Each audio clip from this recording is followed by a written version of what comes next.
Greetings, colleagues. Welcome to the Ivory Attic. I'm Ian Isherwood. And I'm Kurt Andreessen. And we have an excellent guest here coming all the way from Gettysburg College. Oh, wonderful. One of my favorite places. One of our favorite places to bring in guests from. Yeah, that's true. That's true. Because it's nearby, and we like doing this podcast in person. Yeah. Well, and also, listen, we got some really good people. Why, like when you've got wonderful talent so close by, you don't need to go anywhere else. Which is funny because that's not what they say about us. Yep.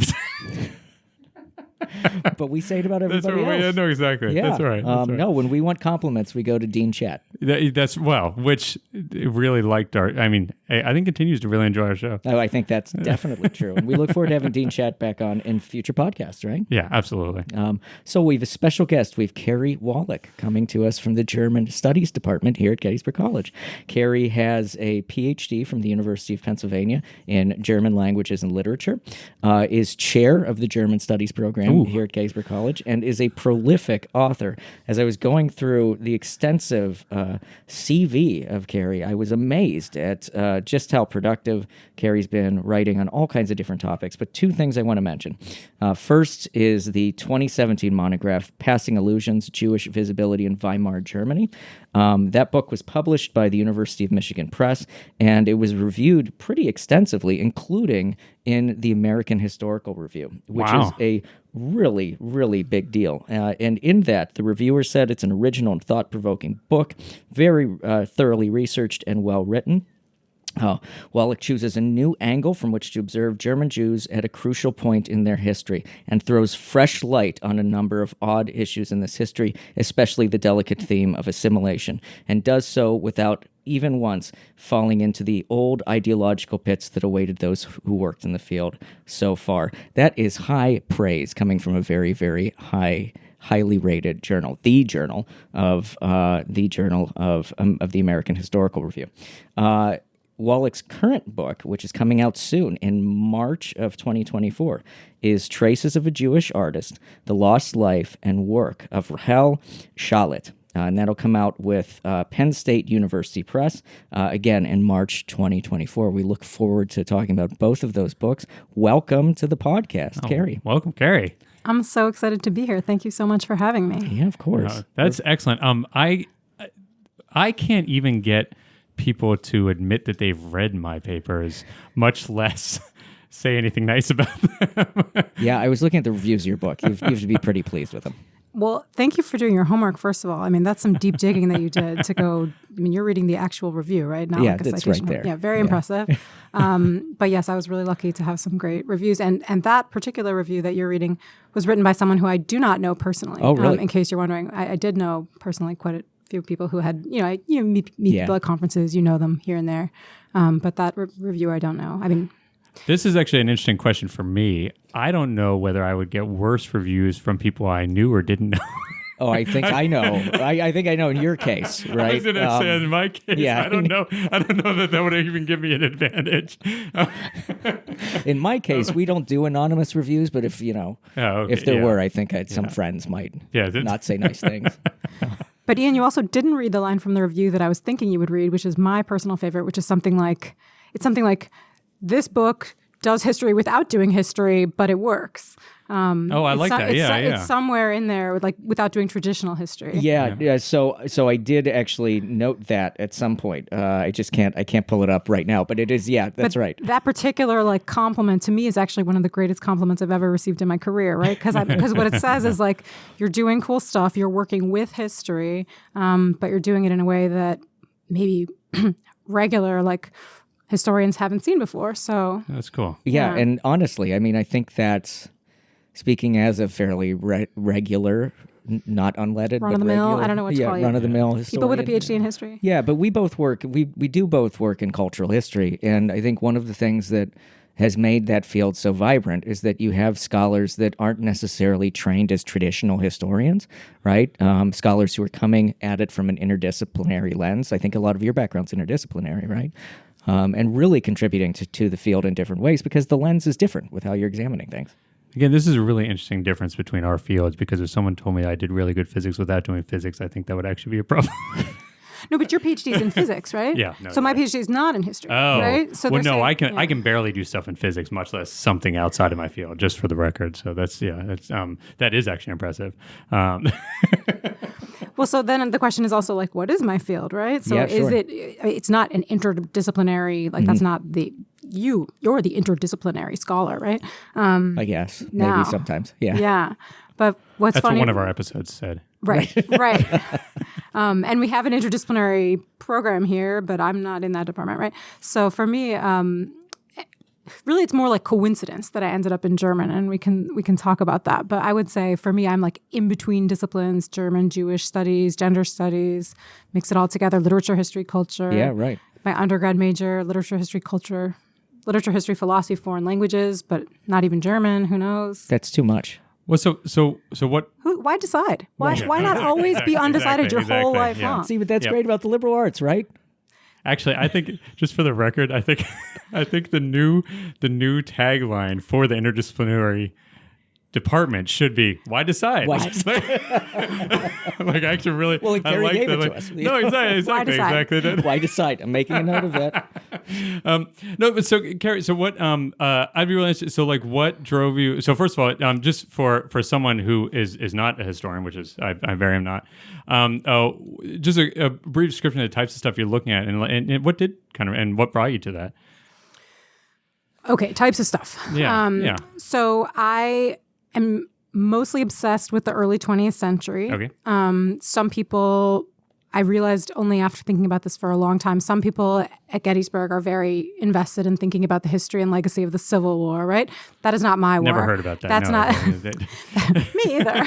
Not until I lived here. Yeah, I know it's Civil War. Yeah, I think it's a Shakespeare reference. Right. But it took me until many years at Gettysburg to realize that I too am obsessed with a war. It's just not that war. But for me, the Second World War definitely like influences and has had an effect on many of the subjects that I have chosen over the years to work on. But my interest is really in the period before the Second World War, and I look at Jews in Germany. I'm especially interested in Jewish women in Germany who did cool things. Maybe they wrote, maybe they were artists, maybe they were performers. But I was actually listening to back episodes of this podcast, and I was thinking about this. And the work that I do, it's like maybe like archival work, like a historian does. But the trick is, what I'm looking for isn't necessarily there. So I'm like an archive, like a historian doing research in the archives, but I'm looking for stuff that never made it to the archives. So at least in the case of my most recent book. So it's almost like solving a mystery. I'm basically a detective. Cool. Yeah. So you basically go into the archives and you're like, what don't you have in here? How can I find what you don't have? That's what I want to know. Right. What do you have that's a little bit like what I'm interested in? Yeah. Okay. All right. I like that. That's great. It turns out that's really hard, right? Yeah. And how do you even know what archive to go to if you're looking for what they don't have? Yeah. You look through their finding aids. Oh, not here. Where do I find the other stuff? Well, that's when you know. Whenever you look in it and you notice that it isn't listed, you know that's the right one. Totally. So yeah, and I know I'm gonna get dinged for this, but oh man, here we go. Yeah, but I would say most historians approach it the opposite, which is I'm going in a direction where there's stuff because I can work with stuff, right? Yes. Not all, because a lot of historians that are in marginalized fields don't have the archives and the archival materials that are there, right? But most historians would be really daunted by the idea of something that's not there, right? Because we are trained in particular to go where the sources are. That's the mantra, right? You go where the sources are, but if the sources aren't there. So tell us about the unknown sources that aren't there. Well, they're not there. Why? So let's start with that. Thank you. That's been a wonderful interview. No, it's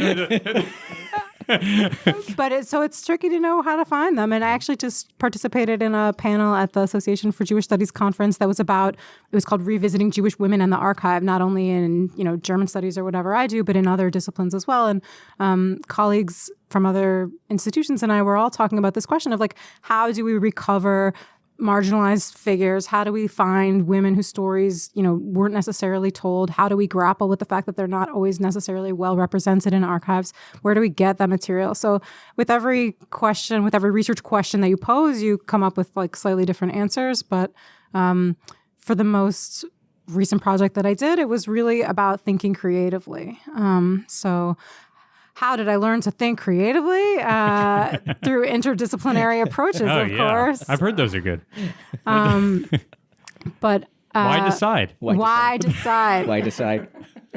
But maybe do I back up a little and tell you the story of like how I got to this? Yeah, I would love that. That'd be great. So yeah, I mean, I Interest? think one of the things that we're interested in is interested in academics before they became academics, and Yeah. kind of your background and how you got to the point where you're at now, where your second monograph is coming out after a gazillion articles and after a ton of conference presentations. Because, I think that people aren't necessarily born as specialists, right? They're born as people that then eventually follow an interest, or follow, in Kurt's case, follow an interest that doesn't work. Right, exactly. And then Yeah, find exactly. some other interest, or just be so dogged and persistent that you stay with it throughout your career. Yeah, So, I mean, that's most. so long story short, we want to hear about you.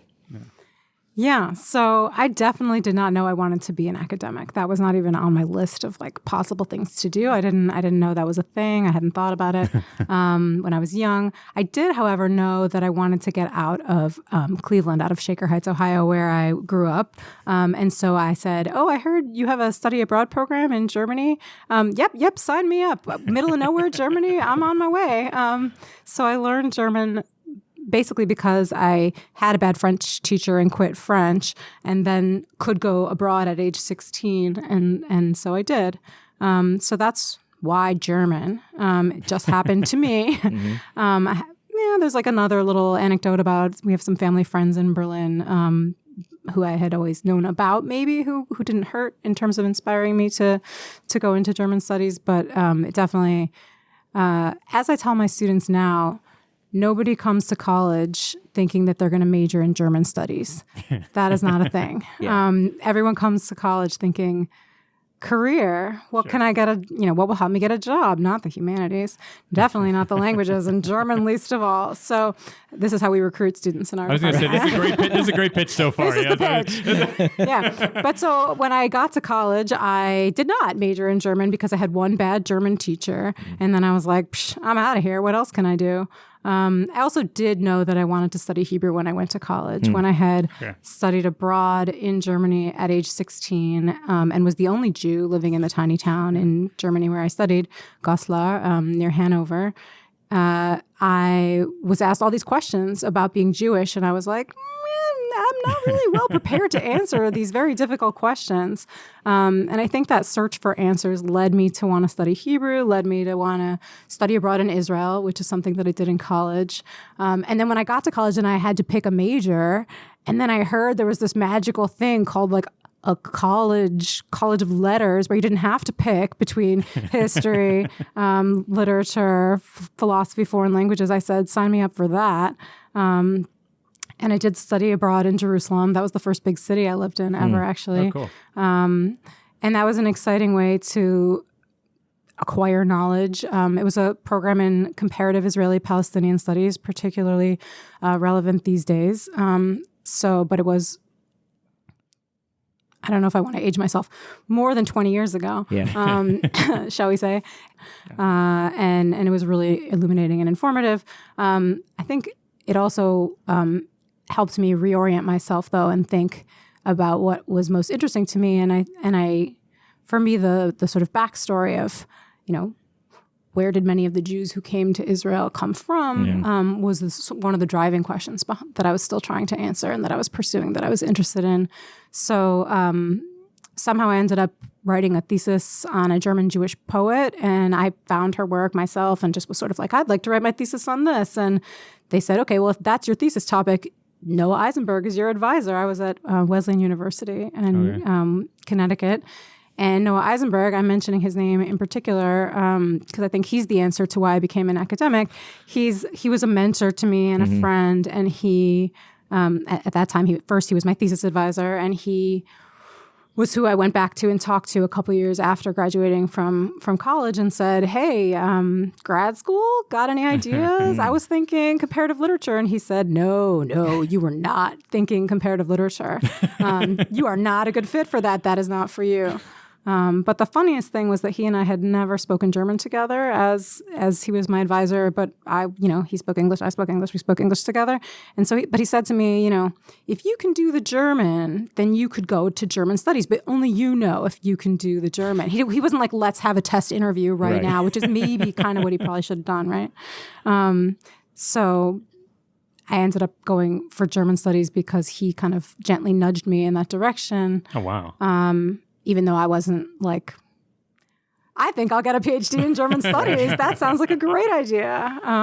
But what he said was, German studies is great because everybody always wants to know what you do, German and. Right. And he's like, I do German and film. You can do German and Jewish studies and whatever else you want.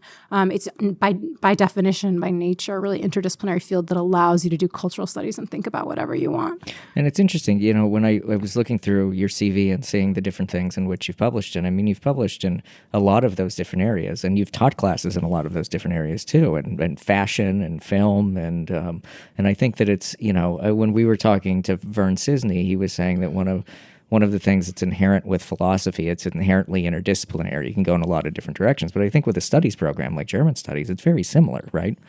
Definitely. And that was actually, it's funny, that was one of the first things we did when I came to Gettysburg was change the name of the department to German Studies. Yeah. And I was like, this is an initiative I can get behind. Like, you're basically like, we're like writing my own ticket here to make courses as interdisciplinary as I want. Teach cooler classes too. Yeah, right? exactly. Absolutely. That's cool. But what's not on my CV, Ian, what's not there, the gap in my resume that I'm going to fill in now, is that I didn't go straight from undergrad to grad school. Yeah, I was going to ask, you took a couple years off? I took a couple years off. I worked at a law firm. I was a paralegal. Wow. Legal assistant was my official title. And it's an important part of the story because I hated it. It was awful. I worked at, I won't name them, but it was one of the biggest firms in New York City. I just wanted to live in New York with my friends from undergrad who were all moving to New York. Some of them wanted to be in the theater. Some of them made it. Some of them didn't. Some of them are still in New York, but most of them aren't, or many of them aren't. But I thought, okay, I can live in New York if I can, pay my own rent and bills and be an adult. So how can I do that? I need a job. My father is an attorney, and he sort of made a call to a friend, and she said, yeah, okay, you can apply to this firm, sure. It wasn't hard to get a job as a legal assistant. It was hard to do the job as a legal assistant. Because what they don't tell you is that you don't actually use your brain for that job. It was like photocopying, putting stickers on things. Those sign here base stickers. labels, whatever they're called. Yeah, the sign here stickers. Some of those. But also like the page numbers used to be done as stickers. I know it's all digital now and it works differently, but we used to put actual stickers on every page of every document that was being admitted to for discovery. So I also was in charge of one case. Again, I won't mention any clients who are of a particularly evil nature. I'll tell you later. But I had like 400 boxes that I was in charge of. And what that actually literally meant was that I was in charge of moving these boxes around. I was in charge of what was inside of the boxes, like making inventories and lists and things like that. So I learned to make like really good tables using like Word documents and things like that. Wow. I learned to make, I'm like a pretty good photocopier. Those are some skills I acquired at that job. Those are, we call those transferable skills. Exactly. Useful skills that you can take with you when you move to your next position. But only after like 3 months in, I knew it wasn't for me, but I ended up staying for 2 years because that was the gig. Came with a little bonus if you made it to 2 years, and it was sort of worth it to me. And it took me that long to get my act together and apply to grad school and figure it all out. Did you ever think about law school? Yes. But after working at a law firm, I was 100% sure that would not be a good fit for my future. I guess I just, I saw what the attorneys, especially like the more junior attorneys were working on, and the papers they were writing, and briefs, whatever you call them. And it just wasn't exciting. I wasn't interested. The whole thing was very money driven and very corporate, and there wasn't a lot of good being done in the world by anyone who was working for these very guilty clients, guilty of patent infringement, things you might have thought about it in the science world. And gosh, I was just like, get me to something substantive as quickly as possible. How can I use my brain? What will allow me to do that? And so for some of some people who you've had on the podcast, and maybe for even for you, right? Your story is like you were good at school, you just kind of wanted to stay in school. And for me, I was like, how can I get back into school? Like, how can someone pay me to read books? Like, your sort of insignificant stipend that you get in graduate school. But I was like, I can live on that. Okay. Yeah. No, exactly. So like someone paying me to read books while I'm in my 20s, like even if I don't get a job, even if I don't go into the professoriate, even if that's not my future, at least I will have spent those years reading books. When I always console myself by like at the end of it, like I could ask people to call me doctor. I mean, well, yeah, at the end of it. I mean, that's part of it. But do you correct people when they don't call you doctor? I mean, I did at the time. Yeah. I mean, but then you realize that no one actually. Well, it's really hard, right? Because you then have to explain to them that it's not the good doctor. No, right. It's not. It's not that kind of doctor. Yeah, no, it's like I'm not a helpful doctor. So, and then like, and once you say that a couple of times, you realize maybe I just should stop bringing it up. Yeah, I mean, I only correct children because they'll believe it. It was funny because my wife got really excited about it when I got, and she was very proud, and she was very supportive, and so she actually changed like all of the mailing stuff that we would send out to it, but somehow she like did it one too many times, and so we used to get things that like would come to Dr. Andreessen, like so. Oh, like you're a German. Yeah, no, it was really fun, and then and so it was we got a lot of Doctor stuff. Yeah, it's not hair Professor Doctor. No, Professor, doctor. Exactly. So, I think it's interesting because you and I did something similar. I when I graduated, I took a 4-year break before going back to graduate school, and I worked 3 different jobs, one of which I absolutely hated and definitely drove me into graduate school. And it's that trial and error thing, right? It's the errors that matter. Right. And it's similar to you and being a legal assistant. And even if you want to become an attorney, you would have been a fabulous attorney and you would have been great in that field, but you wouldn't have liked it. And I didn't necessarily fail in the jobs I was at. The jobs kind of failed me, right? And I realized that I wanted to do something else. And I think that's good because at least I use it a lot with students because some of them think that they need to have everything set up when they're 22 years of age. And I think really a lot of people try on different things, and it's a healthy way of figuring out what you want to do with your life. Yeah. All you need to be able to do is recognize what's an error. Right, Go out and try. See if it's any good. If it doesn't fit, you've learned just as much as if it did.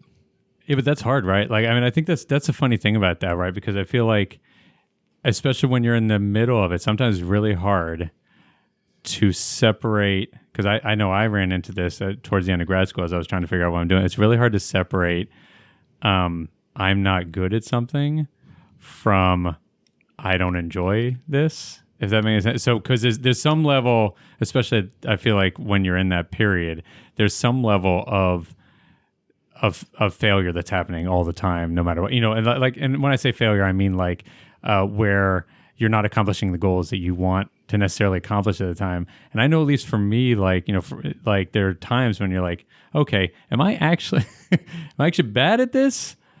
And or do I not like this? Or do I just need to work harder and then I'll enjoy this more, or actually it'll be going the way I want to go, which I think is to me is always a hard thing. I don't know. I mean, I quit pretty easily though. So maybe that's just me.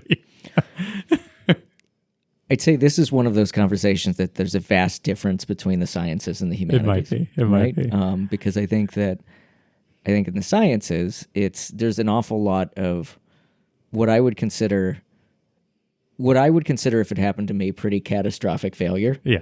Like things don't work for you in ways, and you can spend years working on something and it doesn't really work. Right. I mean, I had 1 week at one point in my career. I had 1 week where we were doing experiments all that week. And we had to go, we went to Chicago, we're doing 24 hours experiments. All right. So and we're doing it in shifts. So we're doing 12 hours on, 12 hours off, or if you had enough people of 8 and 8.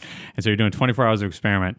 And we got to the end of it and realized that not only was everything bad because the samples were actually contaminated.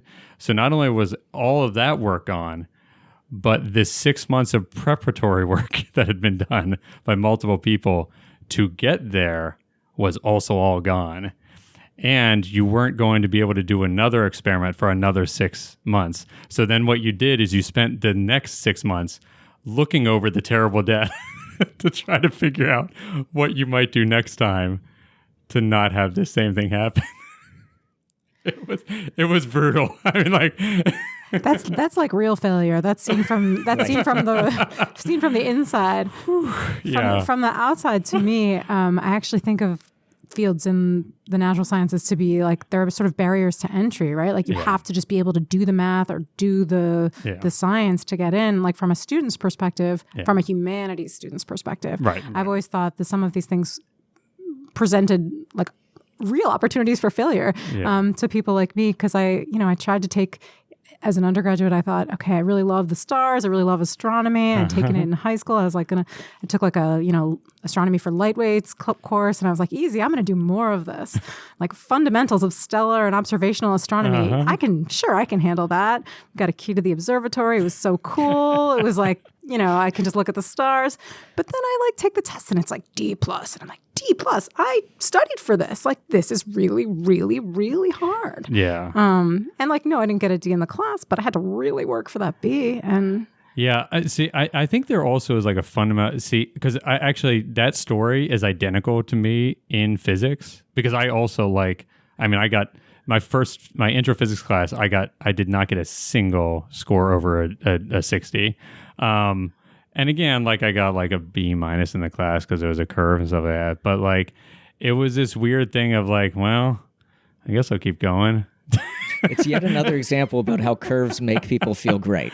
Yeah, right? Exactly. They work perfectly. No bad sides. No bad sides to it. But I mean, was it just that there was no one doing better than that? Really? Oh no, there were really great people out there doing really good work. But how do you know then? How do you say to yourself, that thing I got a B- in is what I think I'm going to pursue for my life? That's a great question, Carrie. I don't know. No, I mean, inquiring minds want to know. Yeah, this was the weird thing, and to be perfectly honest, the only reason this is gonna sound exactly as dumb as it is. The only reason I kept doing it was because I had told myself I was going to do it. I had never set a thing before that I had said I was going to do that I hadn't kind of followed through with. I was pretty good at that, and this is the first time I'd really been challenged in this way. And I was like, well, I'm not going to stop until someone tells me I have to, and then we'll see where I get. And that's fast forward 30 years, and my career is here. I don't know. I love everything about this. So what you're saying is because it was a challenge, you wanted to rise to the challenge. Yes, that's exactly right. And he just kept doing it because it was harder. Yep, it kept on getting harder, I kept on at every monumental step along the way. There's a hurdle, and I would jump and I would hit my foot on it, but I'd still barely land on my feet and stumble and keep running. And so I kept going.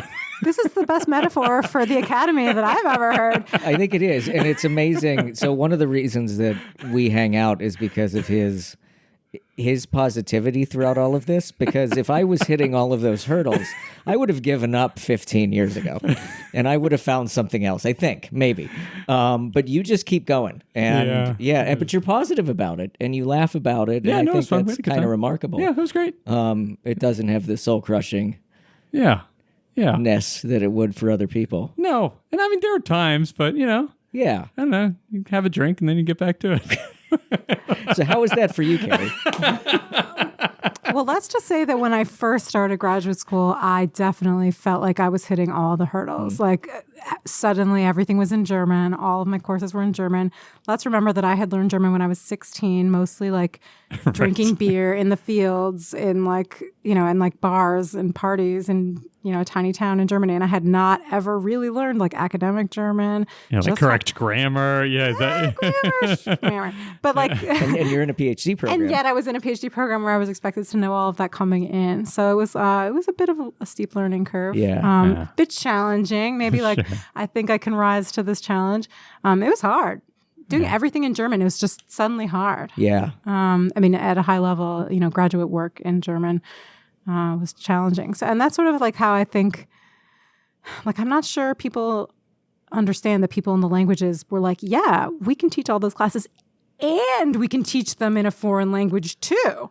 And it's like this added layer of like weirdness where you're like, I don't know if I can translate all of these concepts, from one language to another, or like all of these terms, but like I can take this material and put it in one language or the other if I have to. And somehow I think the real challenge of my job here is finding a way to meet the students where they're at in any given level, in any given class, whether it's in English or German, and ask, how can I introduce something that they understand, that they get, whatever language that's in. Yeah. But it's like a two-dimensional challenge, right? Well, it's not just teaching. It's can you also do it in German backwards, right. uphill in heels, And it reflects, I think, like, I think it reflects to some degree how kind of interesting but strangely interesting jobs in the languages are, right? Because you're required to teach German 101 or German 201, but then you're also required to teach studies courses or upper level capstone courses. And so it's got to be fascinating to be in there and actually showing people the alphabet in one class, and then in the next class, not showing them the alphabet, it's the same alphabet, but like how to pronounce vowels and things like that. The double S's look weird. Right. Well, yeah, that's different. But then going into a senior capstone where it's all in German and supposedly German at a higher level, right? Or you're going into a studies class where you're doing the work that you do with your scholarship. I mean, they're asking you to do a lot. Yeah, and it keeps it interesting, right? I think it's actually kind of cool to do. German language courses are almost always in the morning. So having like a language course in the morning and then a course in the afternoon in either English or German, where I can teach. Sometimes I teach Jewish studies courses, and those are always in English to attract a broader audience. But to be able to, it's fun to be able to do both. It keeps you on your toes. Never a dull moment. Sometimes you have to take a minute at the beginning of class and just say, wait, what class is this? What language am I speaking in this class? There's been like maybe one or two times where I just like spoke the wrong language because I wasn't paying attention. Not as bad as times where people say that people bring in languages that no one in the room speaks. So not quite that bad, but maybe that bad. Yeah. That's great. So how did you decide on Weimar? How did you decide on the interwar period for a lot of your research? You said the Second World War, it's inherently interesting. I think that, we can tell some of that from your research interests in Jewish studies. But I'm interested in kind of why you settled down for your first project in kind of the 20s. Yeah, and I never really leave the 20s either. Yeah. I mean, maybe the 30s and 40s too. But for me, this is where we get political without even meaning to get political. But like this is the period in German history where we see how fragile democracy can be. This is where we see how a government that made space for women and minorities, where people saw people from different minoritized groups saw like unprecedented periods of like cultural flourishing, where all of this was able to happen in this like vibrant, robust, alluring, avant-garde way, and then suddenly it all crumbled, and then we have a very different history that unfolded. So for me, the question has always been, and coming from a Jewish studies angle, right? How did we go from 500,000 Jews in Germany, or more, slightly more, in 1930? To 1933, how did that culture, which was only a couple % of the population, but disproportionately visible and interesting in terms of their contributions to culture, how did that culture just vanish? How did the broader culture forget that they had welcomed and made room for these people who were other? And so the question of the others and belonging and national coherence or community coherence. Those are the questions that drive me and my interest in Weimar. And I think that's why I'm teaching a course on Weimar this semester. And, for all the wrong reasons, we're seeing an interest in things that relate to right-wing parties and the rise of right-wing parties and also increasing anti-Semitism, that kind of thing. So for that reason, I think students today, at this particular moment, I can say with some certainty, are also feeling an interest in Weimar and a connection that they didn't know they had until recently, maybe. Yeah, I mean, it's a period that I think that, and I think you're right. The last few years that I've been teaching, like I don't specialize in German studies, but I work in the First World War, and of course, legacy issues of the First World War are a big part of my field as well. And so whenever I've been teaching legacy issues of the First World War or giving a talk or something on it, like there is profound interest in the political instability that happens in Germany, right? How does a nation go from a quasi-democracy into a democracy, and then a democracy that has a coup like every few years, either in a state or in Berlin itself, right? Where you see these kind of groups that are vying for political power and violently vying for political power, while, as you said, at the same time, you see this extension of, or this kind of vibrant culture and extension of rights and the extension of openness that goes with democracy there too. And one of the things that I find really fascinating with your work is that question of memory looking backwards, right? Because we know the end of the story of kind of Germany's Jews, right? But it's in the 1920s that we see that culture, and I think your book is so great about this. We see that culture is so unbelievably vibrant and a part of German life in a visible way that then gets excluded from the narrative later on. I mean, is that right? Is that the right take on that? Yes, and to me, the interesting thing in my first book that I tried to point out and call attention to was that in the face of rising anti-Semitism, there was sort of a new interest in turning toward Jewish identity and Jewishness. So many people who Jewish studies scholars often write off as like secular Jews or like assimilated Jews, like they're not even worth studying because they're not really Jews. That's perhaps a bit too derogatory, but that culture did see a sort of Jewish revival in the 1920s, and it turned toward asking Jewish questions, thinking about Jewish languages, thinking about even things like Zionism, other sort of related trends. And I think that's also the kind of relevance that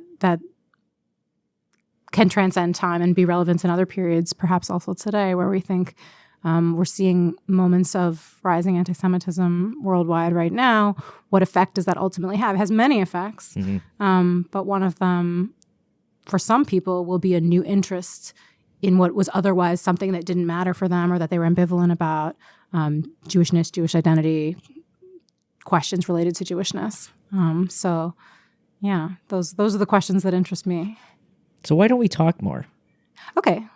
No, I mean, just in general, we need to do that, right? Oh. Yeah. I'm here to talk right now. now. I was going to say, I was actually really confused about this too. I was like, is this, that's an interesting interviewing technique. Yeah, I was but like, it's like so why don't we talk more? Well, it's one of these things because we're also busy with our own lives and stuff like that, but we realize we have colleagues that we share a lot of interest with, and we need to talk more. Okay, let's talk more. Okay.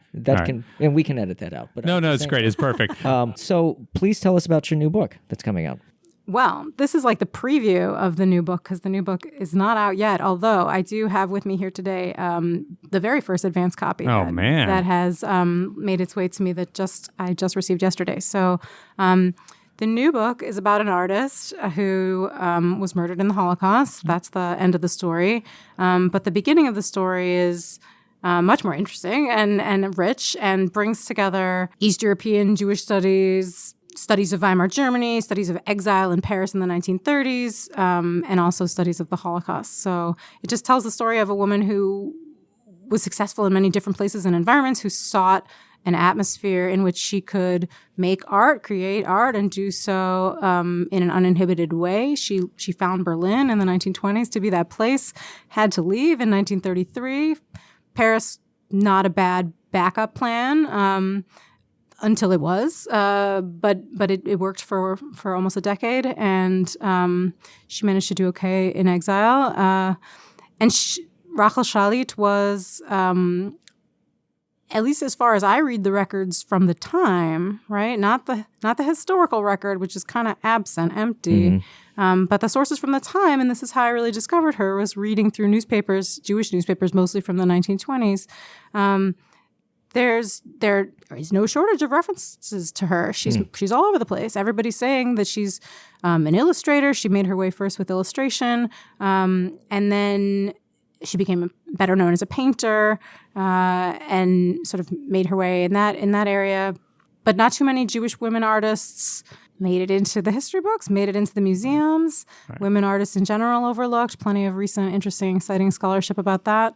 But my contribution to the field is to just ask, how can we rediscover this artist who history has forgotten, and how can we call attention to her life and her work? And I didn't know if I could do it with, like I said, not a lot of material to go on. So this project was also about, how do you write a book about somebody who you can't write a book about, right? Or who it takes a lot of creative thinking to write a book about. So what I ended up with was a biography that pieces together her story, uses some context to tell the story, and also uses the art to tell the story. Because some of the artworks were reproduced in magazines, so we have pictures of them. The original illustrations, by and large, survive in various copies of the books that she illustrated are still available. So there is quite a bit to work with in terms of art that survives. So that tells a story, even if it's not a complete story. And I also wrote, this is the more controversial part of this genre that I have contributed to here, or invented, I don't know, hybrid genre. I also ended up writing fictional scenes at the beginning of each chapter that are designed to bring you into her life. But I'm really a guilty historian. I'm but I don't have a primary source that says she was here on this day. How do I tell that story? And I'm well, if it's fiction, then I'm not wrong. But this is where the historians get all up in arms about the validity of it. So what I did was I'll hold Ian back if we need to. He's ready to throw a punch here. What I did was I italicized my fictional scenes, and even some of the more conservative historians that I spoke with in conceiving this project were well, if it's in italics, then it's okay. Anything goes. So that's good to know. I'll remember that. Right? So, anything in italics. You can say anything you want if it's in italics. But I think that gave me the creative license to help position her in places I thought she would have been. Sure. And say, yep, she had an exhibition at this place. I know it. So she must have been there one day. So let's just pick a day. And what was it like for her to be there? Showing some of her works at her art exhibition to some of her friends. Let's think about what that looked like, and try to imagine it, even though the historical record doesn't provide me with every detail about what that day might have looked like. So I have my arms crossed, and I'm all Tweedy and bow tied with my arms crossed. But I actually love that. I think historians should borrow a lot from journalists who write history, because that's why people want to read history, is because it's readable, because it sets a scene, it has vignettes, right? I'm not saying we should make things up, but if you've limited source materials, and if you know that and the ability to use italics, and also the creative ability. I mean, there are really stodgy old historians that used to argue that history is imaginative fundamentally, and it is, because we have to invent a world that we have received from imperfect sources. One of those sources you have is material culture. One of them that you have is architecture. So the idea of you setting a scene, I think that's amazing. That's what you should be doing. I mean, I do that in my own research. If I'm on a battlefield, I describe what it looks like. I describe what it was like for men to be able to advance across tall grass, right? On a hot day, and with a rising dew point. I mean, this is the creative work of history. I think that's wonderful. It also, just looking at the book, it's really beautiful. It's a beautiful book. I'd say that. I mean, it's striking. It's kind of a just to give, because I know you can't, listener, actually see it right now, but it's a nice orange color with some art. I assume the art of the person that you're covering, and we'll post that on our website. Excellent. Well, we forgot to ask the question. It's your question. Great, I love it. The most important one. It is. It's important, and we've only done it. We've only missed it once. What brings you joy these days? The joy question. Well, I have a mother-in-law named Joy, so that's a good joke to make. Oh, to that's start, good. That's good. Isn't it? But my answer to what brings me joy is I had to think about it because I think it's hard.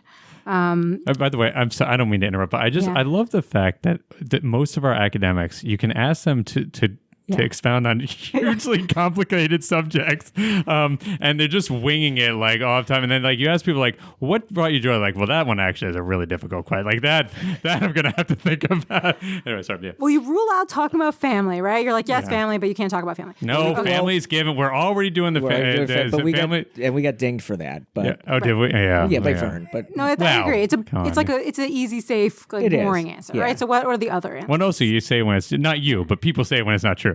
right, which is your big thing. That's my biggest problem. I can't tell. Yeah. I don't know. I don't live with it. Well, so I have a few answers to this question, and one of them After family. One of them is being in community, because I think that has something that's been bringing me joy lately. In particular, I keep making reference to current events.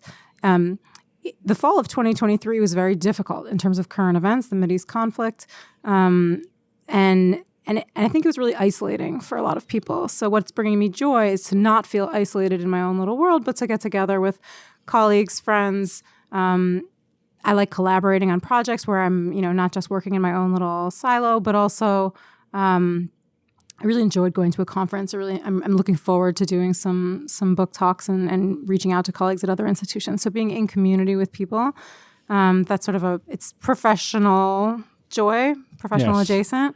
It's really hard for me to separate work and life. Yeah. The other things that bring me joy are things I do more alone. Sometimes I do them with friends. I love going to art museums. Art museums bring me joy. Oh. I like to do that in my time off, even if it's, again, is it really separating work and life? I don't think so. But I can take a lot of joy out of just standing in front of paintings, photography, do that for a lot of hours and be really happy. I also like to take long walks, listening to podcasts sometimes. That's something that I like to do. There's some really good ones out there. Some great ones out Yeah, there. Especially yeah. higher ed podcasts. Exactly. Audiobooks bring me joy. Reading fiction brings me joy. And sometimes, this is where I'm like a bad academic, right? Sometimes reading trashy fiction brings me joy. And No, that's great. That's perfect. Great. Yeah. Yeah. Being in community, recently talking to some people at a conference, I realized that I'm not the only one who likes to read trashy fiction. And this is now like my new hobby is like take out my phone, go through my list of like audiobooks that I've been listening to lately and like exchange audiobook titles with other people who like to read similarly trashy audiobook titles. That's great. That's great. I love that. That's actually the perfect thing. That's great. Well, I think we should take a little break, and then we're going to come back and talk to do a couple of other segments. The one thing that's a little different is this time we're going to talk to someone who may know as much about some of these things or more than us, and we'll see what that's about in a second.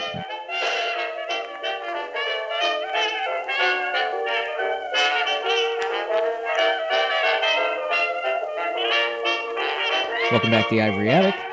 We are here with Dr. Kerry Wallach. And what segment are we doing now, Kurt? Oh, I think, I'm not allowed to say it, but it's something having to do with people wearing things. What's it called again? Is it wearing things? Or is it the quiz? Oh, I don't. We do now. Are we killing the quiz? No, we do the quiz after, don't we? I thought we did. Don't we do? Fine. Oh, I know the segment. It's What's Your Style? I'm not getting any of it. You got to keep it.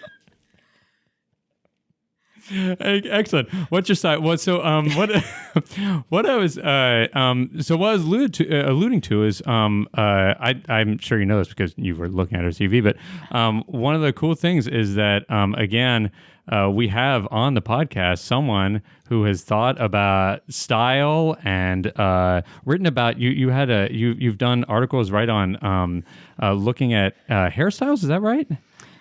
Sort of. Oh, okay. Close enough. Okay. And I'm not an official fashion historian, and so this is a little bit more of a. Neither are we, just for the record. Yeah. Well, I don't know. Maybe Ian considers himself. No, I really wanted to be, but the archives I wanted to go to told me that they that they wouldn't allow me to go and research at them. So actually, Even if you showed up dressed like this? Yeah, so Ian is actually a confirmed not sorry, actually the only one of us actually, because an archivist explicitly told him he is not. So good. So okay. Anyway, sorry. Non-credential. Yeah. That's right. Yeah. You should have more lists of those.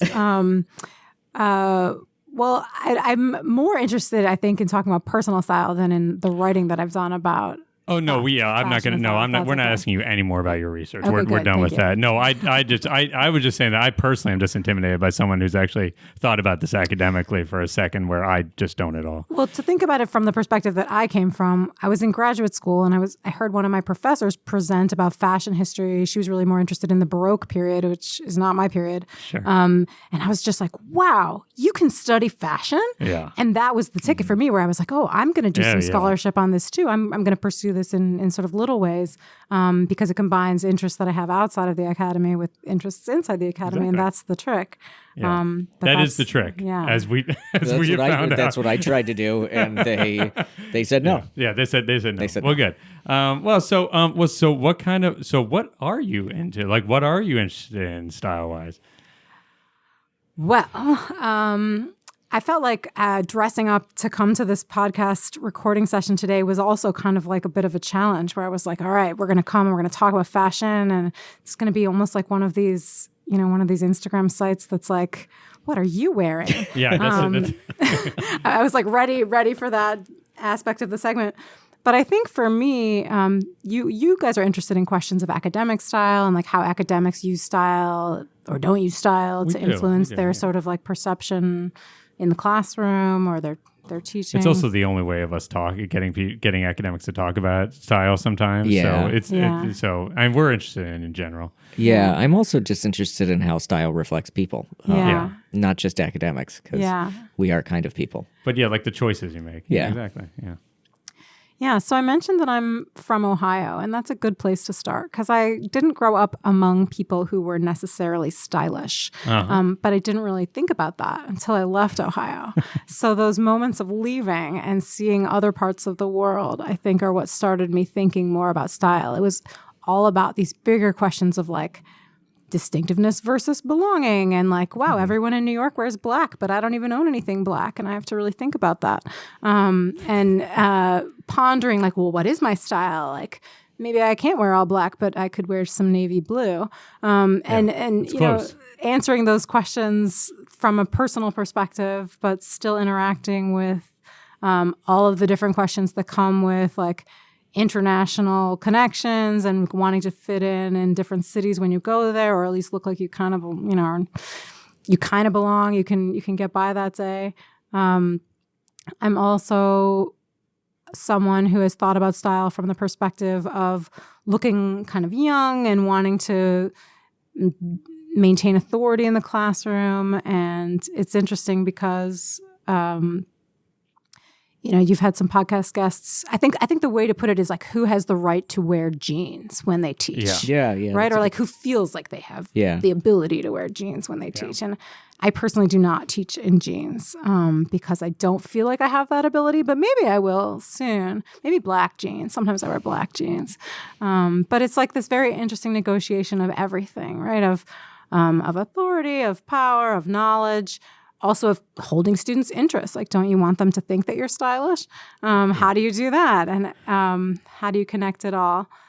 So for me, I'm also interested in fashion history to the point that it intersects with like my own personal style. Like, how can I play with some of these concepts that I'm teaching and thinking about? How can I wear the wide-legged pants that are in style right now, but remind me of Marlene Dietrich or Katharine Hepburn, right? Yeah. How can I bring in sort of a vintage sensibility and international sensibility into what I wear? So one conversation that I haven't heard enough of on your podcast is about, I have not heard enough about tweed.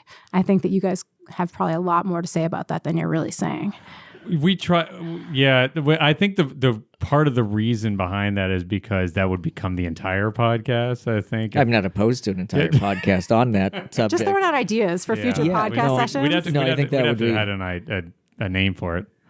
Yeah, we would. And but I think that tweed as a fabric it's fascinating for me because it's so much associated with kind of academe, right? But it was originally a hard-wearing garment for people in the countryside. Right. It was for gamekeepers.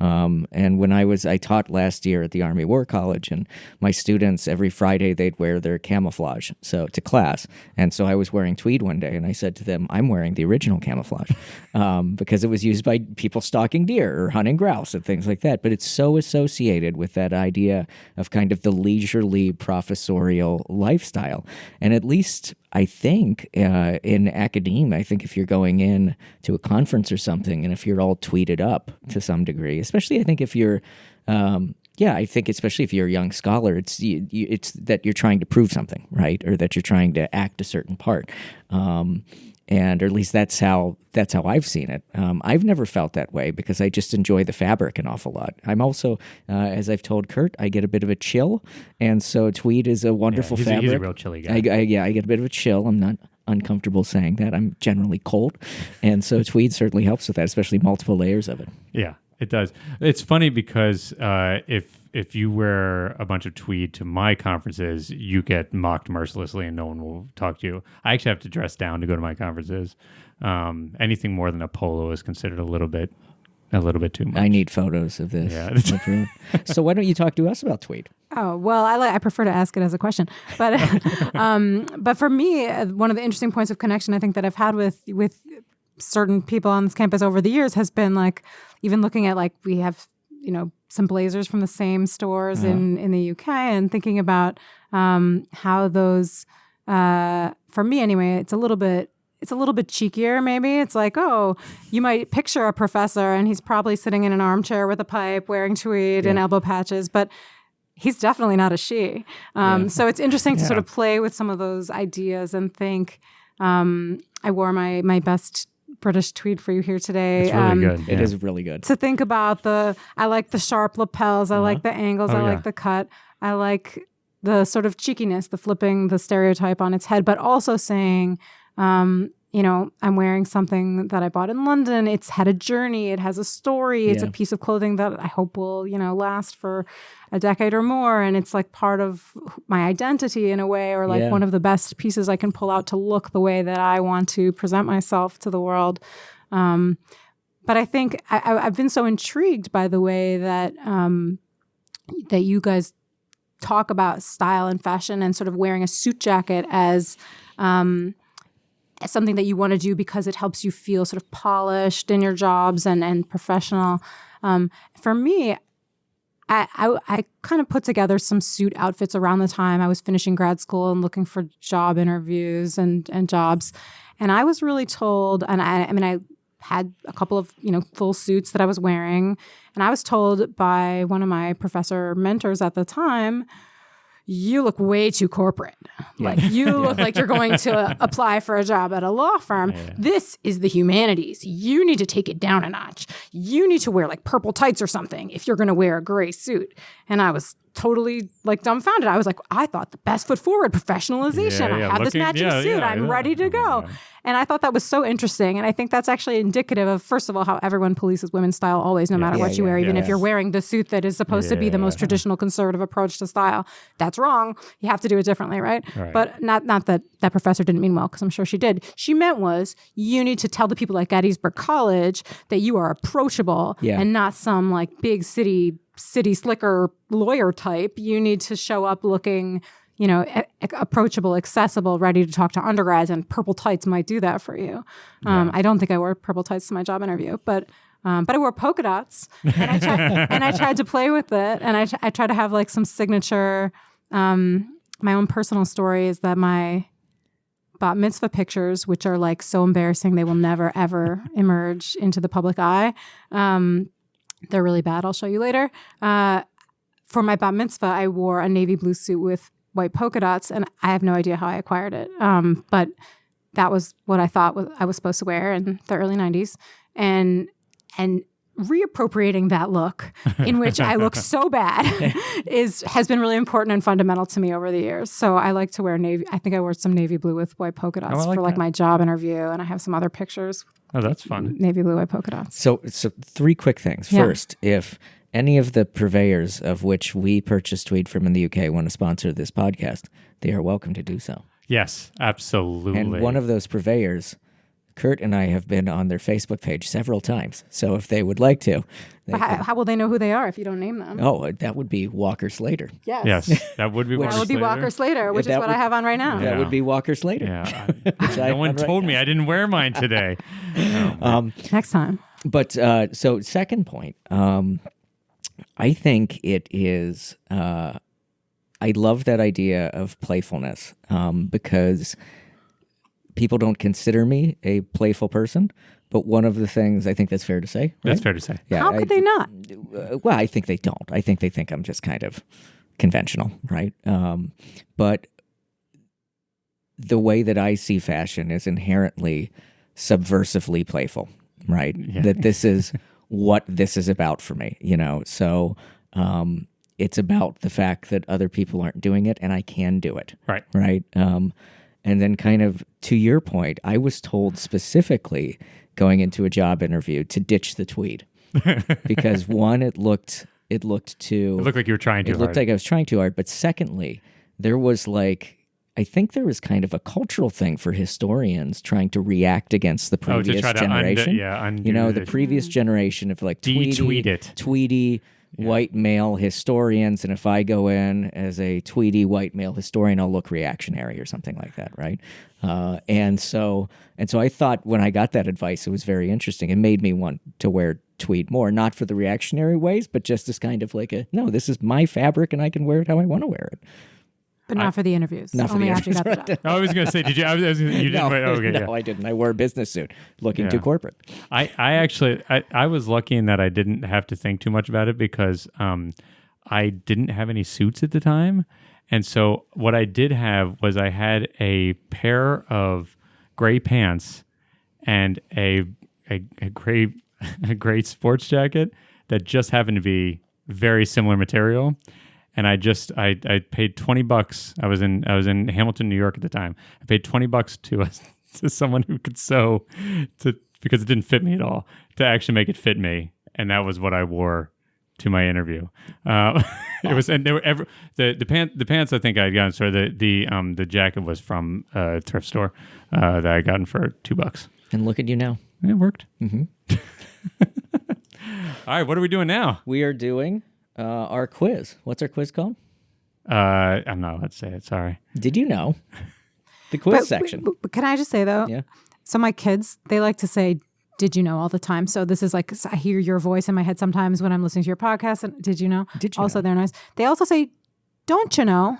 Oh, really? So in case you ever need a new title for Did You Know? Don't you know? Don't you know? Yeah, I think that's great. That could be the one I do. That could be the one you're allowed to do. Don't you know? No, we can bring you back on for it. It's in keeping with the negative theme. It's Right. not do you know? Yeah, I like that. It's don't you know? So the quiz, I was thinking about cultural expressions, popular ones of Weimar right now. I think a lot of people outside of academic life don't think a ton about Weimar Germany, right? I think that's probably fair to say, though they should, I will say. But one of the cultural expressions of medium of Weimar that's been very popular is Babylon Berlin, right? I know you've talked a bit about that previously. Yep, it was popular right around the time my first book came out, and so that was a conversation that people were interested in having at that time. But I asked my students today, actually, because I'm teaching a Weimar course, like how many of you have seen Babylon Berlin? One. Oh, really? So can I be honest? I don't know what you're talking about. So, Kerry, would you like to explain? I've seen a few seasons of it. But. Babylon Berlin is a Netflix series, a series that is on Netflix, available to you on Netflix. It is a German series made by some important film directors working in Germany, working in Berlin. But it's just a period drama. It looks at it starts, I think, in 1929 and works its way forward in time. It deals with the police force. It's based on a series of novels, German novels, detective force, and there are all these different subplots. It's actually really complicated. I taught a couple episodes in my German language class last semester just to get the students interested, and the language wasn't the barrier. There's subtitles, of course, right? So that wasn't the issue. But they were like, this is really hard because it starts out with like this train coming from Russia, and actually everything's in Russian, and it's very confusing. So there's like a bunch of different subplots, but it's essentially about nightlife and the underworld, the Berlin underworld, in a fictional setting in 1929 Berlin. Yeah, cool. You'd like it. It's stylized. Sounds great. I'll check it out. Excellently. I mean, it's kind of beautifully shot too, or at least I think it is. Film quality. Yeah. Oh, cool. Yeah. Do you have a question? Yeah, the question has nothing to do with that. The question is, if you could put together a film about Weimar Germany, what's the film you think needs to be made, or a series? What a great question. So many different films need to be made, and I think the interesting... I don't know if we have the budget for multiple. Yeah, we right. Yeah, we...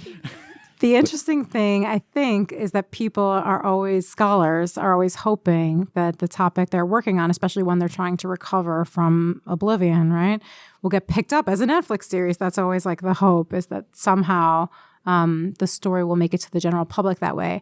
So for me, the stories that need to be told are you're actually basically asking, what's the subject of your next research project? Yeah, sure. To not come back to my research, but in movie form. So like, what story can I write as a research project that will then be so popular and such a hit that it will turn into a Netflix series?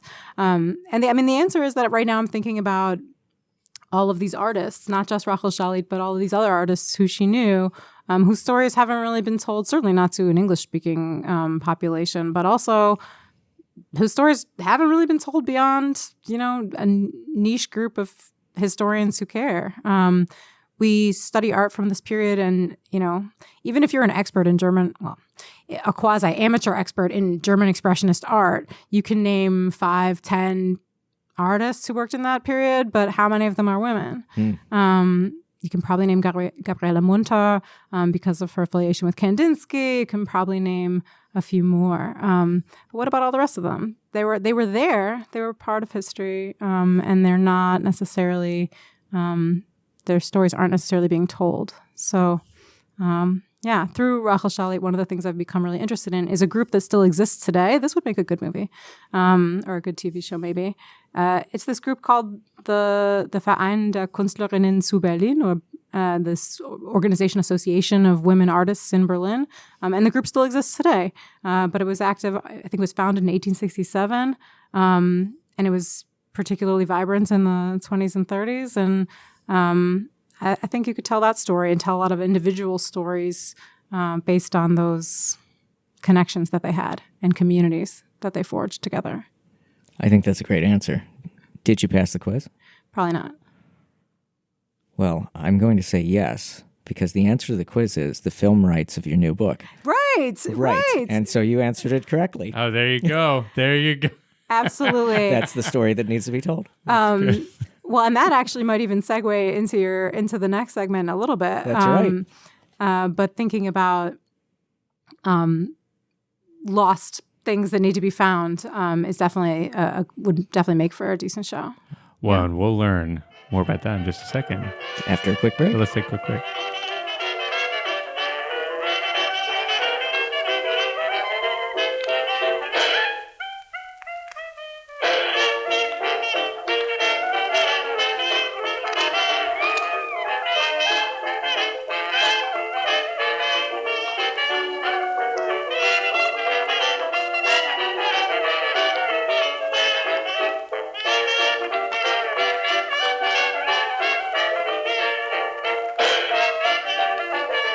Welcome back to the Ivory Attic. We're here with Dr. Kerry Wallach, and it's time for Cocktail Corner with Kurt.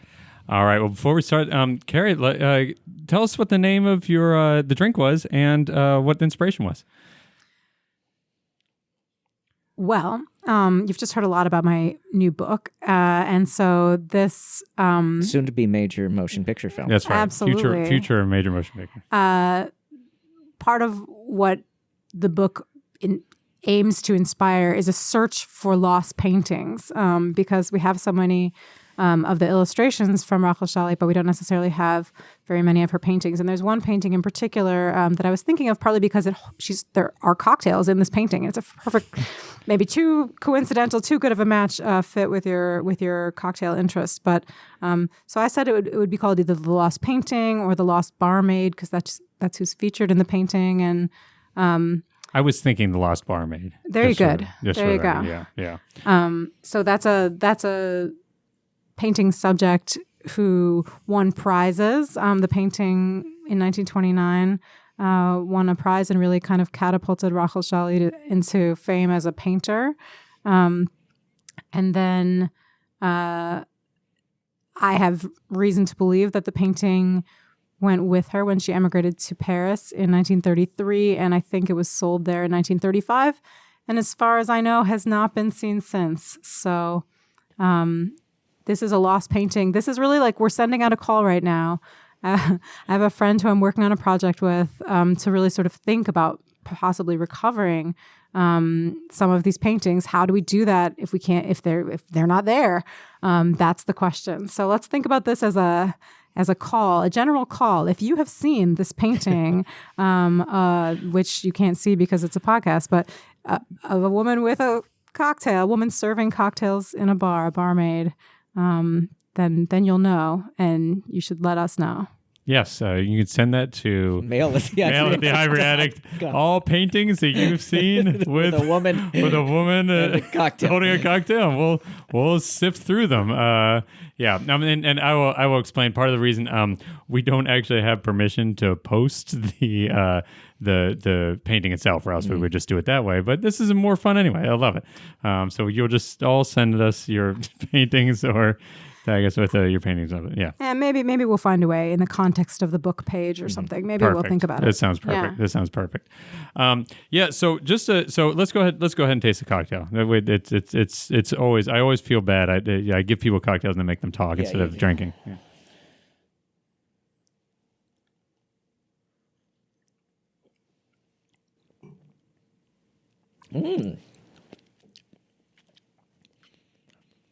Ian, could you describe the cocktail you're seeing in front of you while you're drinking it? Yes, so the cocktail that I'm seeing in front of me is, it actually looks like a pink gin. It's it's super not because I want it to taste good. Yeah. It's a rose-colored cocktail. A little difficult to tell by the lighting. It has, it's not entirely clear. It's got, it's not a graininess to it, but it's got a little cloudiness to it. Yeah. Which I don't think is from the shaking. I think it's mostly from the shaking. It's mostly from the shaking. Okay. And it tastes delightfully alcoholic with some citrus in it. Yeah. So this, when I was thinking about this, I was trying to imagine. So I mean, I have a painting in front of me that has someone holding a drink, and so I thought, well, I want to make the drink that they're drinking. But I was trying to think of I don't know, some of the stuff, and I started looking up. I was trying to find. By the way, speaking of lost literature, I was trying to find a bunch of literature on historically what people were drinking in Weimar Germany, because that's definitely a cocktail that she's holding there, and I could not find anything as far as the people who are historians, people who know more than I do, might be able. Well, maybe now you've given me a new research project. That would be excellent. It'd be really good. That's a whole article right there. Absolutely. But so I couldn't find anything, so I just made stuff up. So I mean, one of the things that was popular around this time is I was thinking a lot. The bar I couldn't quite tell, but looked like it was a little like a type of bar that was really, really kind of raucous. And for whatever reason, whenever I think of that, I always go to rum. And I thought a little bit of there's a good chance, just given kind of where they are and things like that, that maybe not maybe some funkier rums, some rums that had some interesting flavors in it. And so I actually did a couple of different types of rum, because all kinds of rums do different flavors. And then immediately I was like, well, this actually is just turning out to be a punch, But I was trying to capture a little bit of what you were talking about with the kind of the lost barmaid and things, the idea of lost. So this is actually kind of a punch, but without being a punch. And so I've kind of removed, punch normally has juices in it. This actually has no juice in it. It tastes it has some grapefruit flavors. It doesn't actually have any grapefruit in it. That's some Fresca, grapefruit right? liqueur. You just threw some Fresca exactly. I just in threw on some, top. no, it has some grapefruit liqueur. So the whole idea was to try to kind of capture the idea of punch without actually having the punch. Just like we have a pretty good idea what this painting looks like, even though we don't have the painting. It's rum, grapefruit liqueur. And we also have some orange liqueur and a little bit of... so I have some... so often in punches, you have some like tea in it, which I didn't put in there. So instead, I added some celery bitters to give a little bit of that kind of more... savory type of qualities, and I also add a little bit of Peychaud's, which gives it some of its color. Okay. Yeah, you love the celery bitters. I do like the celery bitters. So when I described it as a little citrusy and very alcoholic, Yeah. that was on, you think? It was pretty on. The funny thing is, this is a funny thing because I'm working on my palate since you killed it at Thanksgiving. Yeah, no, it's good. The funny thing is that if you do citrus and bitter, it often tastes more alcoholic than it is. So this actually isn't, I mean, it doesn't have... So this is multiple types of rum? Yes. So it has some Rum Barbancourt, which is a Haitian rum. And then it has some special stuff called a rack, Batavia rack, which is a rum that is very popular all over. And is you basically couldn't make a punch without it, and has a very kind of funky flavor to it, which provides some of that kind of interesting notes that you have in the back. So Kerry, what do you think? It's very tasty. I would agree with the assessment that it's very alcoholic. So when I start slurring my words in like 1 minute, you'll know why. This is good, yeah. But I also would like to suggest that maybe, just maybe, you knew that this book cover was going to be orange, and so maybe there is some like orange color. Oh yeah, absolutely. To match the book. And I've already had conversations with people earlier today about whether my book is supposed to be Gettysburg colors. I did notice there seemed to be a possible orange and blue. And I would just like to state for the record that no, I did not choose the color of the book. I chose between two possible options, and the other one was kind of beige and boring. But at least you got a choice. The marketing folks at the press may have intuited Gettysburg's colors without me telling them, but I did not. I did get a choice. Yeah. You didn't get a choice? Well, sometimes people don't get a choice. I've gotten a choice for my books, but sometimes people don't. And I would say the orange is striking. It looks good. Yeah. Well, let me take this opportunity to plug Penn State University Press because they are awesome, and they did work with me very carefully to help me make choices that were right for this project. Well, we will make sure to tag them on social media too. There we go. They will be delighted to hear that. Yeah. Excellent. Yeah. Well, what do you think? Have we done it? I think this has been outstanding. So Wonderful. I cannot thank you enough, Kerry. So really what we have left to say, we have to say cheers in all the languages that we know. Would you like to do this game? Ooh. No, I don't like to do this game, but I'll do it. Well, it's time. You have a podcast about drinking cocktails. So languages that we know or languages that we know how to cheers in? That's all that really matters. Okay, right. That's the only thing you need to know in that language. Yeah, perfect. So if we're starting with Rahel Szalit's Lost Barmaid, we can start with L'chaim, because to life, may it live, may it still exist, and all of that. But we could also say Prost, because that's what they would have said in Weimar, Germany. What else have you got? Sláinte. Yes. Salut. I've got a good. Okay, here's a good one. This is from my Norwegian heritage. So I'm half Norwegian, and we have a wonderful saying that's første dag, which means first of the day. Oh, and the funny thing is, you can hear that with a German ear. You can hear that. And the funny thing is you say it no matter how many drinks you've had. So first of the new day, first of the next day, first of that part of the day. First of that exactly time of the day. Yeah, exactly. So it's one of my favorites. We can throw in Nastrovia. Mm-hmm. Oh yeah. Eastern Europe representing. Yeah. I don't know what else. That's all I've got. That's all I've got. You've got a bunch more. We'll stop there. Okay. Okay. Perfect. on that note. Thank you so much for having me. This has been an incredibly fun and awesome end to my first day of classes for the semester, and also a chance to chat about all of these interesting topics with you both. Thank you. It was excellent having you. Thank you so much. We've loved having you on.